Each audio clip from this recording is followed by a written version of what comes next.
சோதரனே, சில பேருக்கு மகள் கல்யாணம் முடிச்சு கொடுத்து 2 பேரும் ஒரே இடத்துல முடிச்சு, ஆம்பளை புள்ள 4, இதுல பொம்பளை புள்ள 4. அந்த ஆம்பளை புள்ளைய பார்த்து போறான். பாரு பாரு, ஆம்பளை புள்ளையா பெத்து போடுறத இத பாரு, பொட்டையா பெத்து போறான், இங்க பொம்பளை புள்ளையா. சுபா, ஆம்பளை புள்ளைய பார்த்து போறாங்க. சோதரே, அல்லாஹ் காப்பாத்தணும். பொம்பளை புள்ளைட ரஹ்மத்து விலங்கல்ல.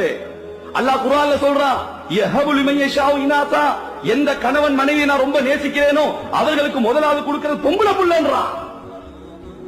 ஒரு பொம்பளை புள்ள கிடைச்சோடனே அல்லாஹ் ஒரு மலாயிக்காவை அனுப்புறான். அவரு யசுப்புல் பரக்கத்தை தப்பா, உச்சன் தலையில் உள்ளங்கால் வரை பரக்கத்தை கொட்டுன்னு கொட்டுற துவா செய்றாரு. யா அல்லாஹ், பலகீனமான ஒரு தாய், பலகீனமான ஒரு புள்ளையை பெற்றெடுத்திருக்கிறா, இந்த பிள்ளைக்கு பரக்க செய். இந்த புள்ள வீட்டுக்கு போகுது, தந்தைக்கு பரக்க செய். இந்த புள்ள பெரியாளாய் திருமணம் முடிச்ச கணவனுக்கு பரக்க செய்.